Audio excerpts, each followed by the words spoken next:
fortress! Ooh, he really is there!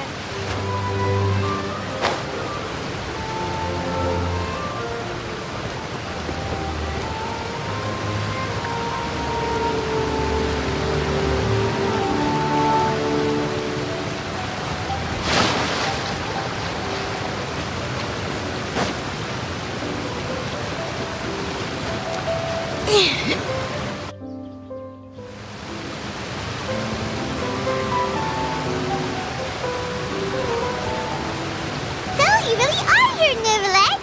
Paimon didn't think you were going to have free time this hour of the day. Really? Oh, I suppose you must have met Mr. Linney. He took the time to greet me earlier when he passed this way. In any case, you came at a good time. I was just considering reaching out to you to set up a meeting, so I may explain some things that I haven't had the time to before. Aw, Paimon's glad that you remembered. Thank you for keeping us on your mind, what with you being busy and all. Alright, let's have it then. How was Fontaine actually saved? The whole business is still quite the mystery to us. It is strange how words can often leave a bitter taste in the mouth when it finally comes time to say them out loud.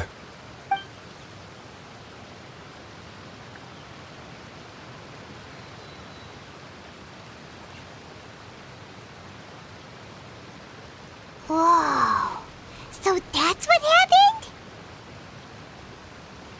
Focalors destroyed the divine throne of the Hydro Archon and restored your power to you, transforming you into a fully fledged elemental dragon sovereign.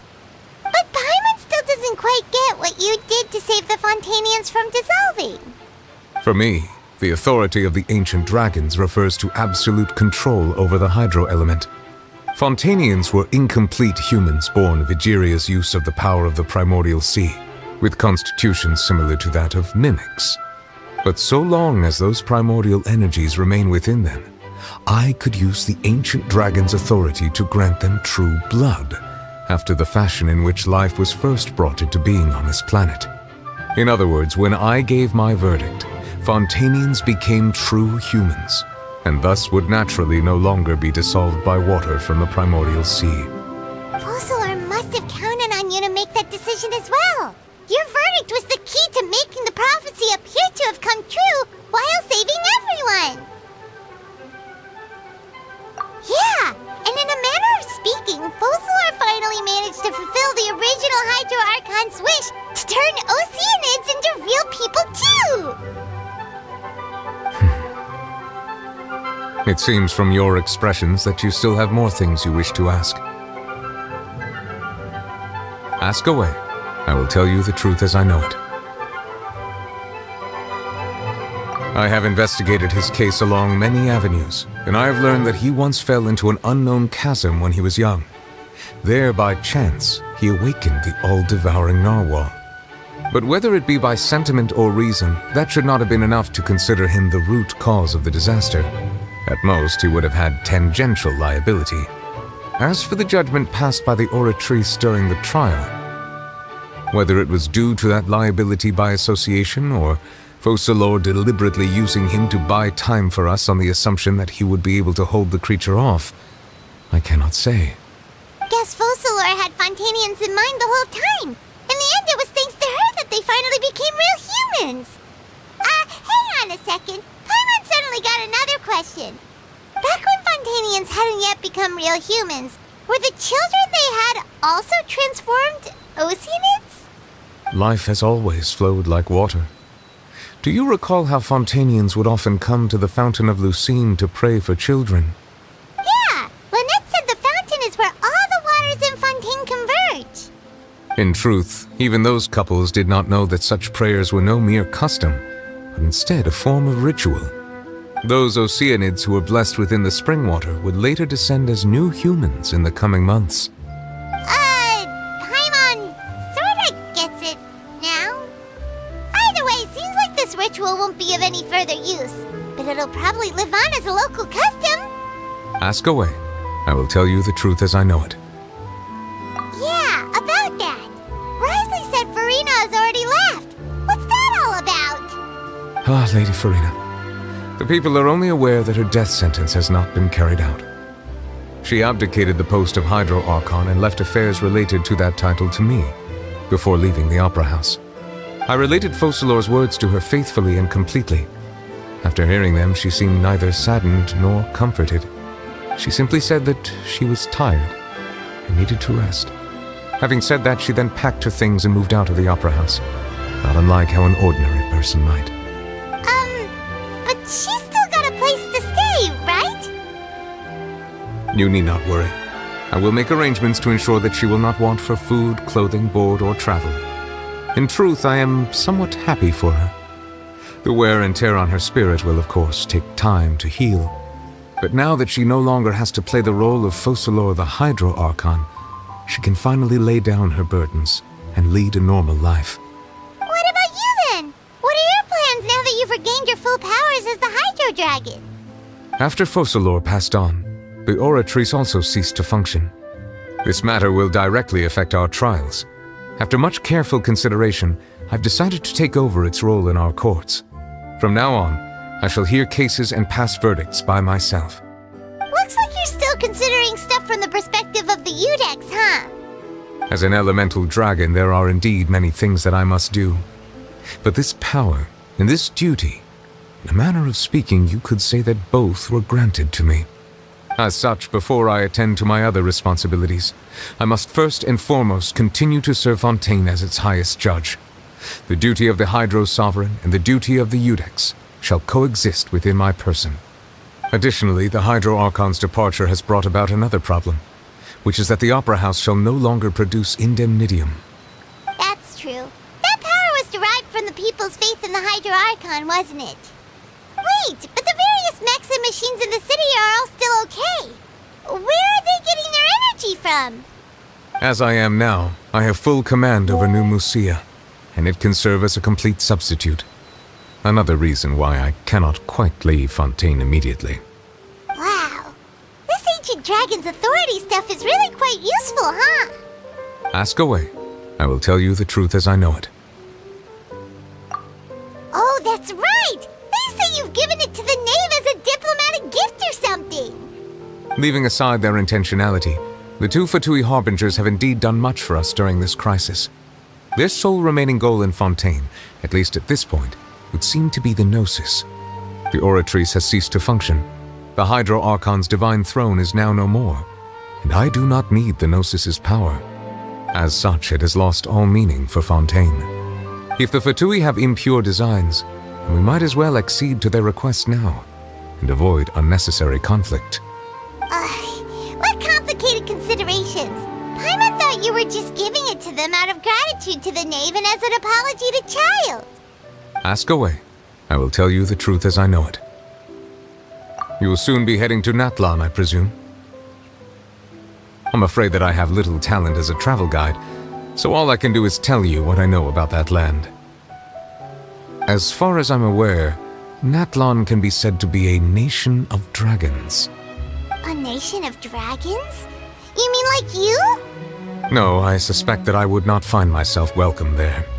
Unlike ancient dragons such as myself, the dragons of Natlan have undergone long years of development and evolution.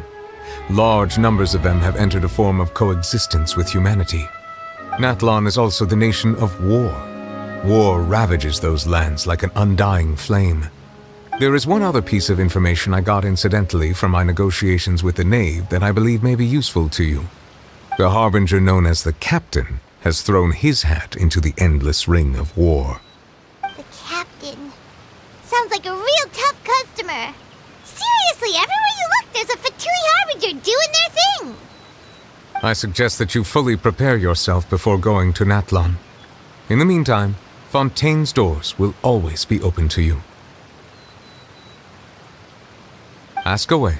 I will tell you the truth as I know it. Hang on a sec. Paimon's still got a question about the Gnosis. When we spoke to Linny earlier, he mentioned that your attitude towards giving away the Gnosis had clearly changed. We guessed that there might be some reason for it that only you were aware of. No wonder the House of the Hearth is the Fatui's intelligence division. They are certainly sharp. So regarding this specific issue, I was just getting ready to share something with you. What is it? In truth, I exchanged some further words with that lady named Skirk after sending you two back to the surface. It went something like this.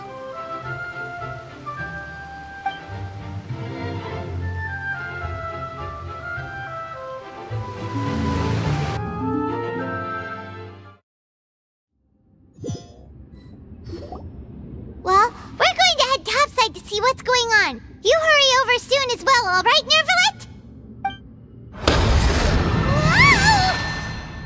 What next? The all-devouring narwhal isn't here, so I'm no longer getting any interference. I can finally catch the scent of your power, what it's made of. It is the authority of the planet's primordial dragons, but with something very similar to a god's curse mixed in. It's quite a novel blend. I'm sure I've encountered something like this before. What was it again? I do not know what you speak of. Of course. How could I forget? You should have the remains of the third descender on your person, yes? Remains? I've never heard of any such thing. According to your parlance, I believe it may be called a gnosis. Well, that much is true. After Focalor's divinity faded, she handed her gnosis to me. But I fear I have never heard of it described in the manner that you just did. I've been training with my master, the Fowl, ever since I was young, and I have never returned to the surface since. So most of the information I possess, I got from him.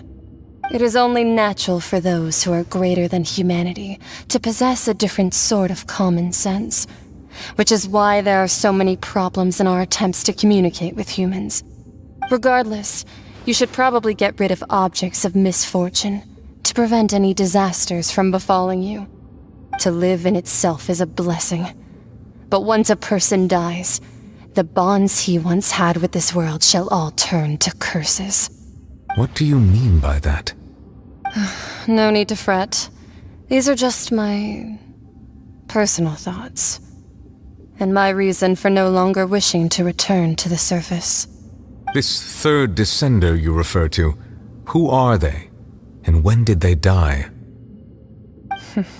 Master never mentioned them to me. Perhaps it just wasn't that important for me to know.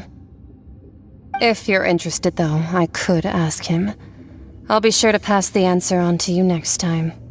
Next time? You believe we will meet again? I do. Wait. I have a disciple of my own, don't I? He can be the messenger then.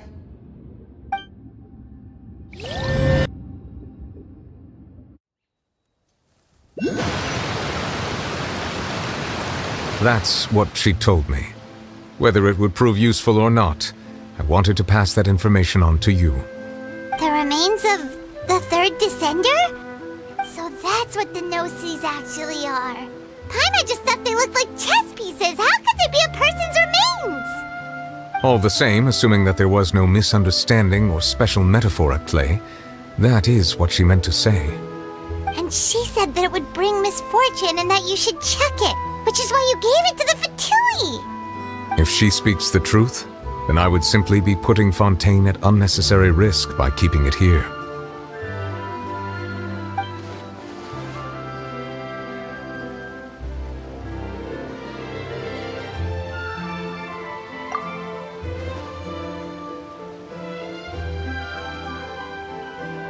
I had guessed that you might already be familiar with this concept, but I did not expect you to be one of them. That means that the Gnosis, which are exceedingly element-compatible and can even enhance elemental abilities, do indeed come from the third descender. I wonder, does your body also possess similar properties? Like being able to use elemental powers without a vision. That does sort of count as special compatibility, right?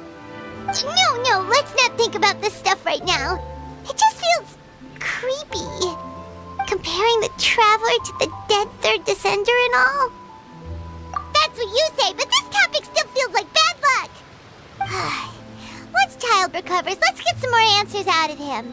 Or go look for his master and get the answers that way. I too believe it unwise to make too many blind guesses when information is lacking. The same is true of being at court. All right. Whatever the case, it seems like the crisis here in Fontaine's over for now. Yes, all of Focalors' efforts were for this moment as well. But she sacrificed herself in the end as a god, and she suffered through all those years as a human. Was that really what she wanted? I suppose that would be the mystery of a god's will. I suspect not. But once in a while I too would guess that if wishes were like the clouds in the sky, they will one day return to the earth as raindrops.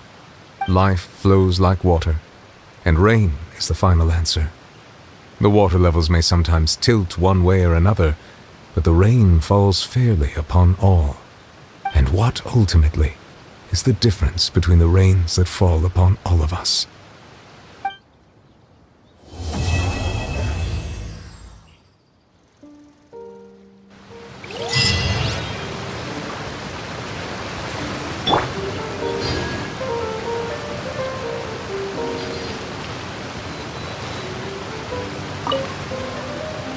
It seems from your expressions that you still have more things you wish to ask.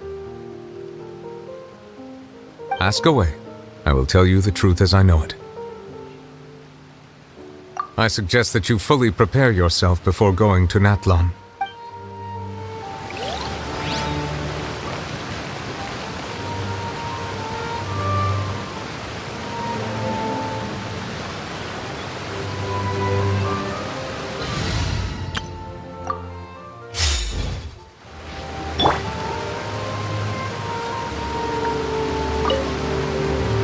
It seems from your expressions that you still have more things you wish to ask. Ask away. I will tell you the truth as I know it. I suggest that you fully prepare yourself before going to Natlan.